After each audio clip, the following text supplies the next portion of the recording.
Alright, so I've got some good news and some bad news. Bad news first because, obviously, this game was definitely not worth staying up for. If you went to bed early, good on you. For me, I am going to be super sleep deprived tomorrow.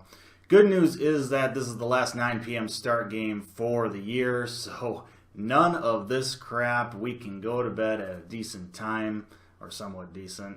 So, there's that. Yeah. Woohoo! Is this the we are in a snow week? Yeah, you can't get any better. Hello, welcome to Hawks Recap. Game 64 is over and done with for the Blackhawks, and thank goodness for that. The Blackhawks lose 7-2 at the hands of the San Jose Sharks.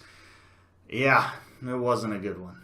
Of course, this was the Blackhawks' first game since the trade deadline, first game since they were sellers at the trade deadline, where they traded away Tommy Wingels to the Boston Bruins and Ryan Hartman to the Nashville Predators. Those moves opened up some roster spots, and the Blackhawks took the opportunity to call up Matthew Highmore from Rockford, who has been doing really well down in the minors. This was his NHL debut, very exciting for him, but I've got to say, pretty underwhelmed. However, in his defense, I was pretty underwhelmed with the entire team, so I wouldn't put too much stock into it. Plus, one game doesn't define a player. For example, he was -3 in this game, but then again, so is Schmaltz and DeBrincat, and those guys have been killing it this year, so yeah. Now, last time these two teams played, which was a week ago, the Blackhawks looked pretty good, and they won 3-1. They start off this game looking pretty good. They look like the better team really early on, and they capitalize on it and get the first goal like they have done in so many games recently. 2 minutes into the first period, the Blackhawks in the offensive zone. Patrick Kane retrieves the puck on the board, cycles it, drops it off to Keith. Keith then makes a nice little fake slap shot pass to Anisimov right inside the dot. He unleashes a nice quick little snapshot, beats Martin Jones far side. Hawks up 1-0. They're playing well, they're scoring goals, things are looking good. Not only that, but Berube's making some good saves on the other end for the Hawks, or at least until the defense completely abandons him. If there's been one guarantee lately for the Hawks, it's that if they've gotten that early lead in the game, they're not going to keep it. About 9.5 minutes left to go in the first period. Bad pinch by Dahlstrom in the offensive zone, and the Sharks have a 4-on-2. Highmore trying to cover for his defenseman as a responsible forward would do, but let's just say he's a forward for a reason. Some nice little passing plays. Burns gets it to Pavelski all alone on the back door, and Berube had no chance. 1-1. 4 minutes later, Blackhawks trying to break out of their zone, try to create some offense, but somehow Hurdle steals the puck from about 4 Blackhawks players. I don't even really know how to describe what happened there. It's something you're just going to have to watch. It's like flopping fish out there. Sharks take advantage. 2-on-0, and Couture taps it by Berube, who had no chance once again. It's 2-1 Sharks going into the second. And if you thought that was bad, well, the second period has a little surprise for you.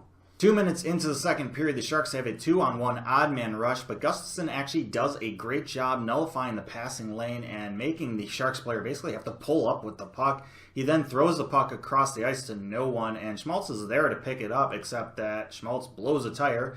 Defenseman for the Sharks just throws the puck on net. Berube makes a save, but there's a rebound. Tierney picks up that rebound and makes a great no-look pass to the back post where LeBlanc is sitting there waiting. He's got a wide-open net, and he taps it in, and it's 3-1 Sharks. 3 minutes after that, the Sharks have offensive zone pressure. They're getting shots off. Dillon takes a shot from the point. It's more of a shot pass from the point. Finds Meyer in the high slot, who then redirects it. 5-hole pass Berube. Once again, nothing really Berube can do, and we're 5 minutes into the second period, and the Sharks are now up 4-1. Oh, but the Sharks aren't done yet. A little under 8 minutes left to go in the second period. The Sharks with another 2-on-1 odd man rush. This time, Duncan Keith is back there. Donskoy with the puck, and Keith does not do a good job taking away the passing lane. Donskoy gets the puck over to Pavelski, who has a tap-in goal. And it's 5-1 Sharks. Duncan Keith tried to play some mind games with Donskoy, but that didn't work. And that's the way the second period would... No, just kidding. Berube catches the puck from the point and tries to run out the clock by throwing it behind the net. Dahlstrom, meanwhile, just kicks it straight to Vlasic, who would then shoot it from below the goal line, bounce it off Berube and into the back of net with 2 seconds left to go. And the Sharks are up 6-1 going into the third.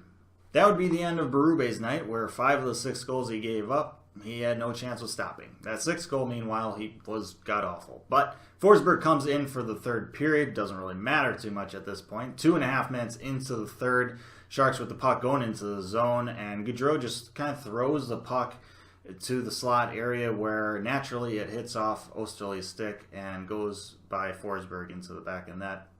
So, yeah, Sharks up 7-1. With 33 seconds left to go in the game, the Blackhawks had some offensive zone time, cycling the puck, getting some shots off. DeBrincat finds Schmaltz at the dot. Schmaltz rips a one-timer by Martin Jones to make it 7-2 game. Some people are going to say the Blackhawks quit in this game. I don't think that's the case. They wouldn't have had a shift at the end like that because, I mean, that was not an easy goal. Schmaltz made it look easy, but it was not an easy goal. That whole entire shift, they were cycling and winning board battles and winning puck battles. If they quit, they're not getting that goal. It's a 7-1 game to finish this game off. But they get the goal at the end. Obviously, it doesn't really mean anything, but this team didn't quit in this game. They just got outclassed by the Sharks. That's pretty much what happened.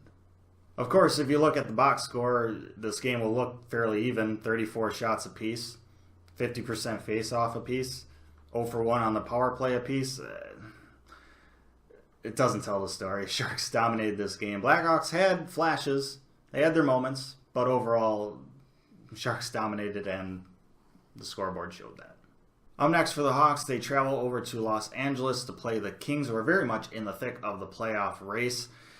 Blackhawks, it'll be interesting to see if they decide to bring up another player from Rockford, whether that be Hayden or Forsling or somebody else. But they're going to have to play a lot better than they did in this game if they want to beat the Kings. That's for sure. Thanks for watching this episode of Hawks Recap. I really hope you enjoyed it. At least I hope you enjoyed it much more than the result of this game. Let me know your thoughts on the game and the team's performance down in the comments section below. Like, share, and subscribe. I always appreciate that. But what I appreciate even more is you guys staying safe, making good decisions so that I can see you next time. I'm going to bed.